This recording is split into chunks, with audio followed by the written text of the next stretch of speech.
croit un petit coup de patte, il lobe toute la défense. Soutol est battu 1-0. Premier sourire, premières embrassades.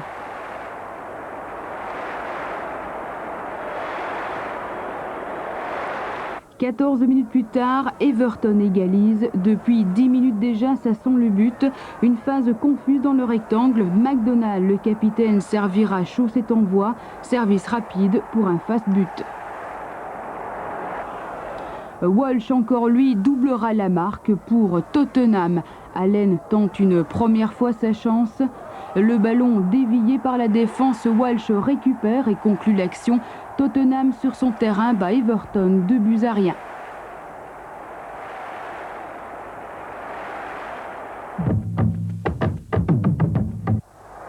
La lanterne rouge recevait Millwall. Le temps d'une rencontre, West Ham a brillé, histoire d'inscrire 3 buts et de créer la surprise.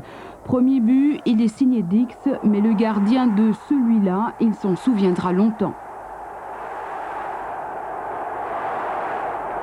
3 minutes plus tard, Dickens écrira une seconde nouvelle.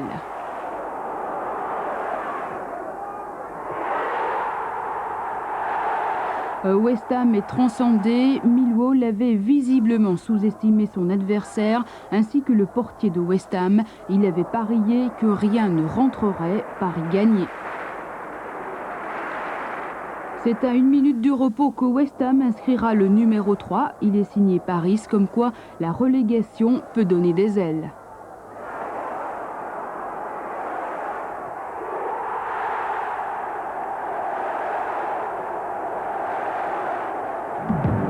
Je vous rappelle que le match au sommet qui devait opposer Arsenal à Liverpool a été reporté, réduisant l'intérêt de cette 35e journée de championnat.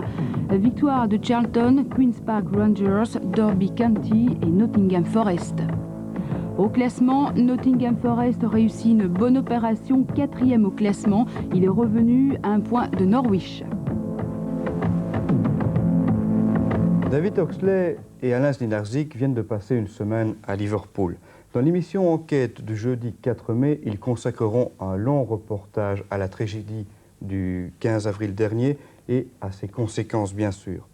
Une chose est certaine, et vous allez le voir tout de suite, ils ont vu des amateurs de football, des vrais amateurs de football, en état de choc. Liverpool, la semaine dernière, 350 000 supporters affichent le deuil, la tête basse, parfois la larme à l'œil. Le football, la dernière fierté de cette ville en coma économique, a tué, encore, et sans raison. Les fans sont morts parce qu'ils étaient trop nombreux à vouloir assister au match, mais pour Ali, fleuriste à la gare de St. James, comme pour bien d'autres, le ballon rond est un besoin vital. It's part of our heritage. It's part of being born and bred in Liverpool. We love Everton and we love Liverpool. Liverpool love Everton and Everton love Liverpool. When you're born in Liverpool as a young baby, every Saturday evening it's football around the table while you're having your meal. Football, football, football. Why is it important? It's a way of life. You've got the best team in Europe, in the world. It's more of a family because it's like brothers and sisters. I don't know.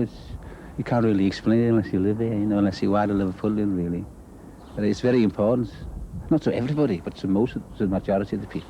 It's a passion. It's an outlet for, you know, energies we have. We all love the city, and we love both the teams. It's a passion. There's so much, you know, unemployment and the like around here that people channel their energies into something, and it just happens to be into a sport and football, and it's affected everybody.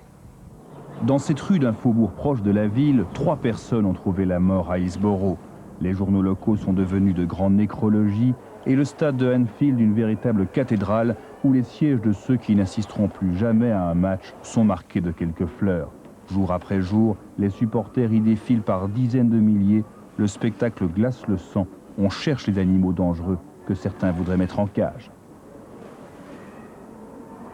Get as much money in as they possibly can, and we'll redesign this ground as a monument to the fans that's lost their lives, and the people of Merseyside will build it the people that's unemployed will actually build this stadium as a monument for people to come probably for the rest of their lives.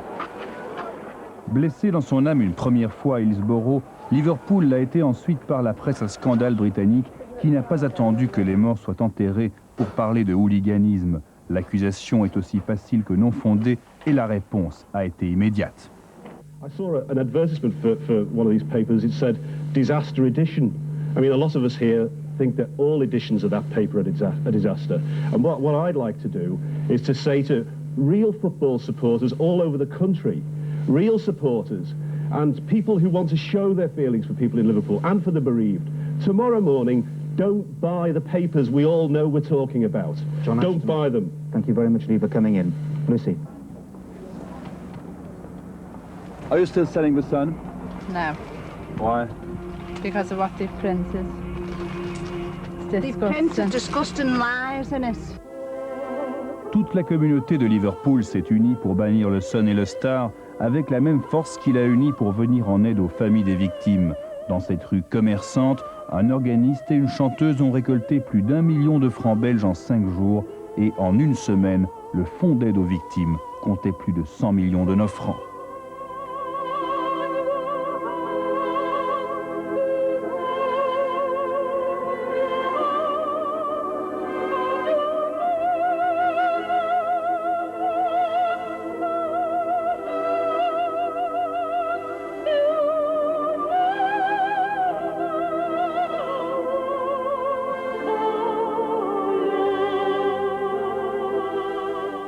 Des images terribles. Monsieur Theis, comment est-ce qu'à titre personnel vous avez vécu cette catastrophe de Sheffield? Mais je crois que quand on voit des choses pareilles, que vraiment le sport ne compte plus, les résultats, les performances, tout ça se perd quand on voit une tragédie pareille. Enfin, espérons que ça ne se reproduise plus, qu'on prendra les sanctions nécessaires pour ne plus voir des choses pareilles qui, vraiment, c'est très poignant, je dois dire. Est-ce qu'avant Sheffield, vous étiez favorable au retour des clubs anglais en Coupe d'Europe? Mais je crois qu'il faut faire la part des choses. Le retour des clubs anglais, oui. En ce sens que les joueurs ne méritent pas de ne pas devoir jouer. Les joueurs ne sont pas en cause, d'après moi. Il faut donc il faut punir ce qui se passe vraiment dans les stades, les places debout, comme on dit, toutes des places assises, moi je veux bien. Mais je crois que pour les joueurs, il faut surtout le football, il faut le spectacle. Alors quelle est la solution à votre avis? La solution n'est pas facile à trouver, mais personnellement, je trouve que les joueurs ne méritent pas d'être punis pour quelque chose pareil. Quand on dit que des stades avec toutes des places assises seraient plus sûrs, mais que des pareils stades risquent de tuer le football, qu'est-ce que vous en pensez? Également, et surtout en Angleterre, où vraiment on voit les stades qui ont vraiment une ambiance formidable. On a dû mettre des grillages, pourquoi? Parce qu'il fallait arrêter les supporters. Puis maintenant on parle d'enlever les grillages, moi je veux bien. Mais ne risque-t-on pas qu'un match soit interrompu après 5 ou 10 minutes, quand il y a bagarre ou un but marqué, et que tout le public soit sur le terrain? Je crois que c'est un problème très complexe, d'après moi. Nous allons maintenant revenir en Belgique. En Belgique, où depuis 7 ans que John Cordier a repris les destinées du club malinois en main, depuis 3 ans que Ad de Mos entraîne cette équipe, eh bien le club malinois a rempli les objectifs qu'il s'était fixés. Il est champion. Bravo, il est en tête du football belge, c'est à l'heure actuelle incontestable. Et la fête a été samedi soir à Malines, à la hauteur de l'événement, même si le match entre Malines et Waregem n'a lui pas été très satisfaisant. Les fêtes sont souvent pleines de contrastes, et celle de samedi dernier à Malines n'a pas échappé à la règle. D'un côté, une joie immense, sans retenue, c'est celle des nouveaux champions. Ah, c'est fantastiquement ça, hein? C'est incroyable. On est champion, enfin. Je pense que c'est encore mieux que la Coupe d'Europe, ça. Encore mieux. On va fêter, c'est certainement ça. Fêter, oui, mais sans de Mos. Le grand Ad était pourtant heureux, mais lui, il ne le montrera pas. Une pudeur qui disait tout. Manifestement, de Mos n'est déjà plus tout à fait malinois.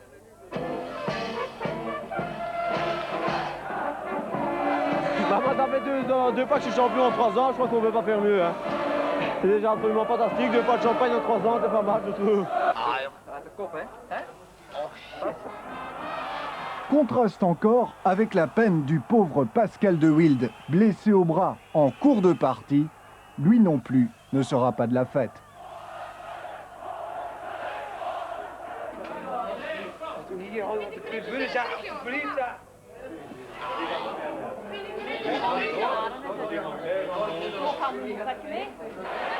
Le champagne, il a fallu attendre la 90e minute pour le sabrer. Celui qui a fait durer le suspense, c'est Hans Gallier, le gardien de Waregem.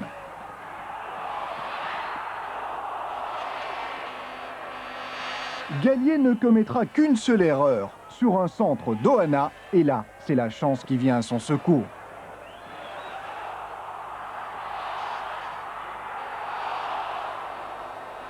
Les Malinois dominent très nettement la partie, mais manifestement, ils n'ont plus le jus qui, il y a quelques mois encore, les rendait irrésistibles.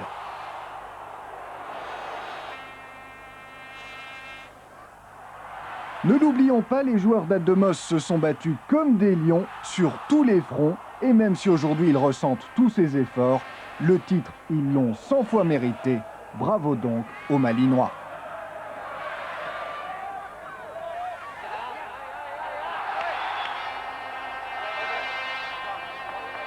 Alors explique-nous, qu'est-ce qu'on ressent là?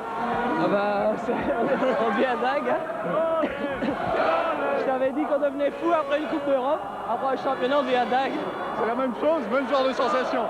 Bah, c'est plus terrible parce qu'on est dans notre stade, avec tous nos copains, tous nos supporters.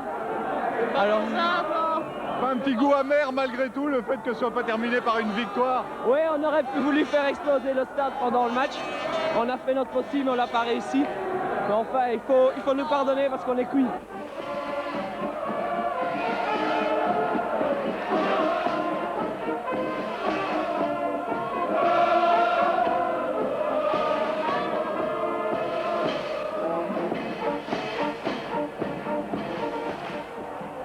Alors, Monsieur Thaïs, Malines, c'est un beau champion? Mais je crois que c'est totalement mérité. Je crois qu'ils ont fait un parcours sans faute. Ils sont aussi encore en demi-finale de la Coupe de Belgique. N'oublions quand même pas non plus qu'ils sont arrivés en demi-finale d'une Coupe d'Europe. Il faut le faire. Donc je crois que c'est un champion mérité. Vous qui êtes un fin tacticien, est-ce que Malines a apporté quelque chose de neuf dans le football belge à ce niveau-là? Mais je crois que Domos a fait de l'excellent travail. Il a des joueurs très polyvalents. Et je crois qu'au point de vue tactique, au point de vue occupation de terrain, il a apporté quelque chose. Il a évidemment le joueur pour le faire, il a un potentiel de joueur très étendu. Et je crois incontestablement qu'il a apporté du nouveau. Il a également apporté l'éclosion de jeunes joueurs. Pensons à Marc Emers la saison dernière, Bruno Versabel cette année-ci. Donc oui, il a absolument apporté quelque chose. C'est quoi ce jeu à la malinoise dont on parle tout le temps? Mais je crois que c'est surtout une discipline de jeu qui se retrouve à toute la longueur du championnat, également aux entraînements. C'est une discipline tactique et puis c'est un engagement total. Je crois vraiment qu'on a montré quelque chose et que beaucoup de clubs et probablement Anderlecht l'année prochaine pourront probablement faire de même. Vous avez cité Marc Emers. Ademos avait déclaré à la presse néerlandophone que s'il était à votre place, il ne l'est pas, vous me direz, mais s'il était à votre place, il ferait de Marc Emers le nouveau meneur de jeu de l'équipe nationale. Mais c'est bien possible. D'ailleurs, Marc Emers jouera à cette place samedi prochain. J'espère qu'il réussira, parce que bon, j'ai eu que Le Mans à cette place, et j'ai eu Enzo Schifo, que je n'oublie quand même pas encore, mais qui malheureusement a perdu sa place à Bordeaux. Marc Emers est encore très jeune, j'espère qu'ils auront